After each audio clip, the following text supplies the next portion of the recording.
आज की कहानी एक ऐसी पाकिस्तानी शादीशुदा लड़की की है जिसको बाहर जाने का बड़ा जुनून होता है और अपने हस्बैंड के साथ वो प्लान करती है कि हम हर सूरत यूके जाएंगे। उन्होंने इस्लामाबाद में एक बड़ा ही काबल अपनी तरफ से जो है ट्रैवल एजेंट है उसे रब्ता भी किया। फिर उस ट्रैवल एजेंट ने ऐसी गेम लड़ाई कि बीवी लेके खुद तो यूके चला गया, वहाँ जाके खुद भी और उसको ब्लैकमेल करके अपने दोस्तों के साथ भी ज़बरदस्ती जो बुरा घिनौना फेल होता है वो करवाता रहा और साथ ही उसको ब्लैकमेल करता रहा कि अगर आपने किसी को बताने की कोशिश की तो ना सिर्फ आपको पूरी दुनिया में बदनाम कर दूंगा बल्कि कहूँगा कि जी इसने अपनी रजामंदी से सारा कुछ किया था, अब पैसों के लिए मुझे बदनाम कर रही है, उसके बाद आपको डिपोर्ट कर दिया जाएगा।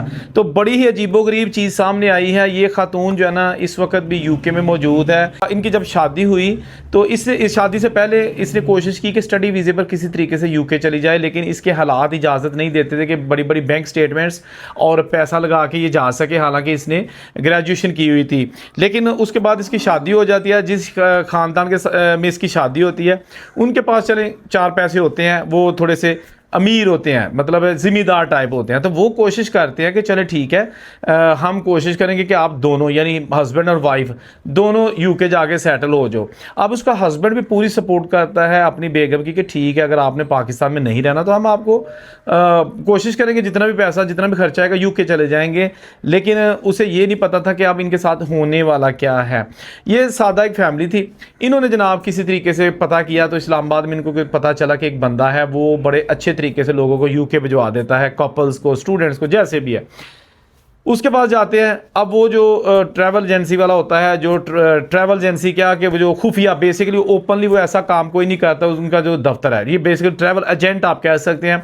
वो इनको कहीं बुलाता है फ़ोन पे और जब देखता है इतनी खूबसूरत जवान और पढ़ी लिखी लड़की तो उसकी नीयत में थोड़ा सा फतूर आना शुरू हो जाता है, जो मैं आगे चल के बताता हूँ कि असल में उसने फिर किया क्या था। जब वो देखता है इस खूबसूरत जवान लड़की को तो उसका दिल जो है ना बेईमान हो जाता है। इनसे अलग अलग नंबर ले लेता है और कहता है कि जनाब मसला ही कोई नहीं, आपका तो केस ही बहुत जेन्युइन किस्म का है, भिजवा देता हूँ, महीने डेढ़ के अंदर अंदर आप यूके में होंगे। खूब इसने पॉलिश किया इन मियाँ बीवी को और इनको भेज दिया। 2 दिन बाद इसने खातून को मैसेज किया व्हाट्सएप पे कि इस तरह जो है ना आप मेरे पास आई थी तो मैं फलां ट्रैवल एजेंट हूँ। पहले लड़के का नंबर था इसके पास।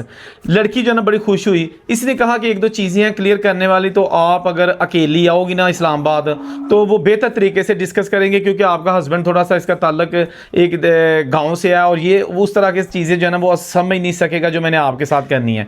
तो ये फौरी तौर पर अपनी अम्मी के घर जाने के बहाने एजेंट के पास पहुँच गई और एजेंट ने सबसे पहला काम जो किया वो इसको फ्लैट में ले गया और अपनी हवस का निशाना बना दिया और साथ ही ये कह दिया कि आपका कुछ नहीं गया, सिर्फ ये है कि अब मैं मजबूर हो जाऊंगा आपको बाहर भिजवाना है क्योंकि आपने तो अपना जिस्म भी मेरे हवाले कर दिया। यानी उसको ये बताने की कोशिश की कि अब ये कर्ज है मुझ पे कि तुझे मैंने बाहर भिजवाना है, तूने मेरी हर ख्वाहिश पूरी कर दी है। बहरहाल वो लड़की जो है ना इसके जाल में आ चुकी थी। अब जनाब उसने इसका केस अप्लाई कर दिया, लेकिन साथ उसको ये कहा 2-3 मुलाकातों में कि लड़की को कहा कि देखें अगर आप अपने हस्बैंड का साथ केस अप्लाई करोगी तो आपका वीज़ा रिजेक्ट होने के चांसेस हैं। आप जो है ना मेरे कहने पे अकेली वीज़ा अप्लाई करो, मैं करता हूँ जो भी मैंने करना है। आप यूके जाओगी तो वहाँ जाके ईजिली अपने हस्बैंड को अप्लाई जो है ना वो स्पॉन्सर कर सकती हो तो वो आ जाएगा। यानी इसने पूरी तरह उस लड़की को अपने जाल में फंसा लिया और लड़की ने कहा जी बिल्कुल ठीक है, अब भी मकसद है कि बाहर जाना। अब इनकी जो है ना यहाँ पर कम से कम 6 से 7 तन्हाई में मुलाकातें हो चुकी थी 2 महीनों के अंदर अंदर। लेकिन उस बंदे ने, उसके पास बाहर के पेपर थे, उस बंदे ने जनाब इसको अपने बिहार पे जैसे भी है वीज़ा इसका लगवा दिया ठीक ठाक किस्म का। और वो अपने घर वालों को लड़की ने कहा कि इस तरह जो है ना मैं जा रही हूँ और वहाँ जाके मैं आपको स्पॉन्सर कर दूँगी। उन्होंने कहा जी ठीक है।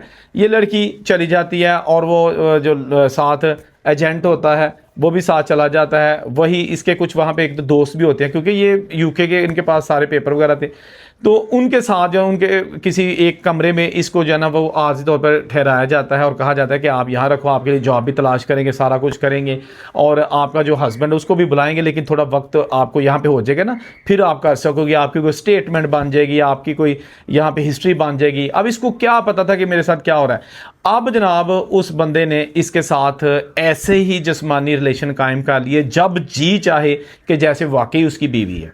वो इतना फंस चुकी थी इनके चुंगल में कि अब उसके दोस्त भी इसकी इज्जत के प्यासे हो चुके थे और ऐसा होता रहा। बिल्कुल ठीक मैं आपको बता रहा हूँ, इसमें कोई मुबालगा राई से मैं काम नहीं ले रहा। अच्छा, क्योंकि ये जो खातून है इसने ईमेल करके मुझे ये चीज़ें जो है ना बताई थी।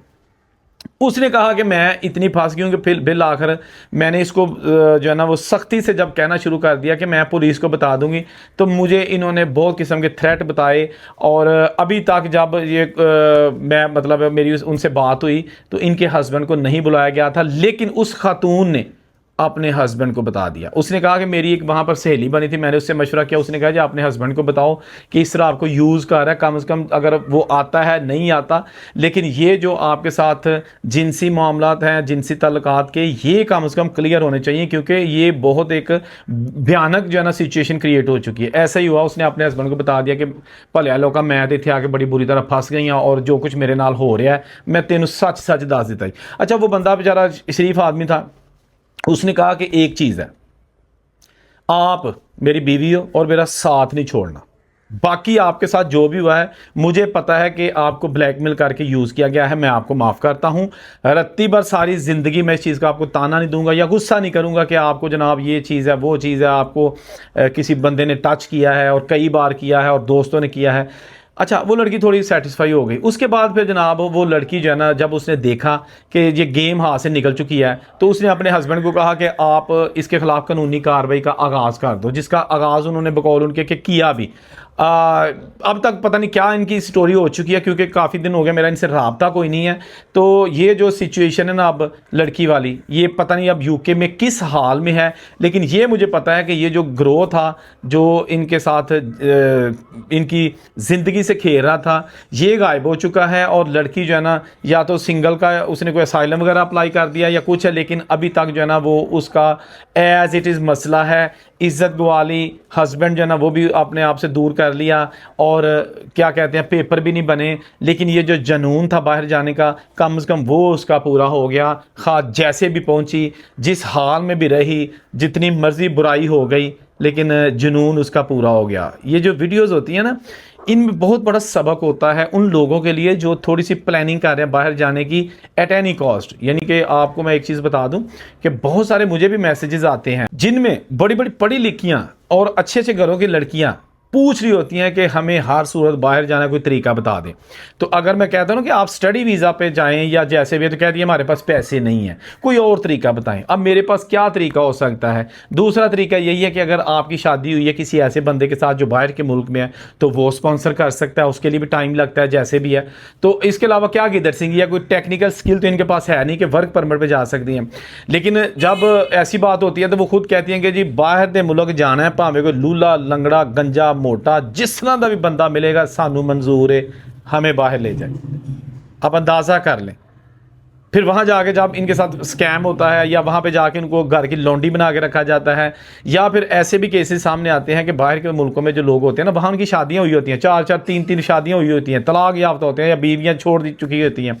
पाकिस्तान आते हैं, किसी विचोलड़ी ने रुपया 10,000 दे के कहते हैं साड़ा रिश्ता कि कुड़ी ना करवा, वो आम से घराने की खूबसूरत पढ़ी लिखी लड़की के साथ इनका रिश्ता करवा देते हैं, और वो जनाब शादी हो भी जाती है सिर्फ इस लालच पे कि कुड़ी को बाहर ले जाएगा। लेकिन उसको सिर्फ जितनी देर पाकिस्तान रहना होता है उतनी देर के लिए एक लड़की चाहिए होती है, वो इसको इस्तेमाल करता है। ये लातदाद केसेस है दोस्तों, मैं आपको बता नहीं सकता। इंतहाई शर्मनाक और घटिया चीज़ें जो सब लोग, सारे लोग नहीं ऑफ कोर्स सारे बड़े अच्छे हैं, कुछ लोग ऐसे करते हैं पैसे का उनको या अपने पासपोर्ट का जो गुमान होता है, उनको जो उन पर फ़ख्र होता है, प्राउड फील करते हैं कि जी मेरे को पासपोर्ट है बाहर का, मैं जड़ी मर्जी कुड़ी के हथ रखा मेरे ब्याह के नाल राज़ी हो जाएगी, वो भी जाती हैं, हो भी जाती हैं। क्योंकि इस वक्त जो पाकिस्तान के हालात है ना, लड़की लड़का हर आदमी चाहता है कि मैं किसी तरीके से अच्छे मुल्क में सेटल हो जाऊँ जाके।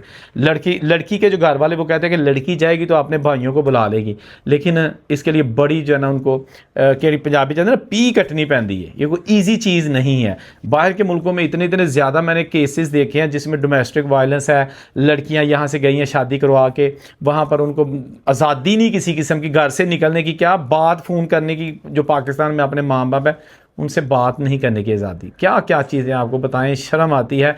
क्योंकि बात वही आ गई कि जब हम देखते हैं ना, फैमिली को नहीं देखते, हम देखते हैं कि लड़का बाहर है, पक्का इनको पासपोर्ट है। तो ज़ाहिर है हमने फिर जो है ना वो लड़के से शादी नहीं की अपनी लड़की की, हमने तो शादी किया उसके पासपोर्ट के साथ। और जब पासपोर्ट के साथ शादी करेंगे तो कहाँ तक वो जो है ना वो तोड़ चढ़ेगी। बहरहाल अल्लाह ताला हर एक अपनी ज़ुबान में रखे, जहाँ खुश रहें और उसे गुजार दीजिए। अल्लाह हाफ़िज़।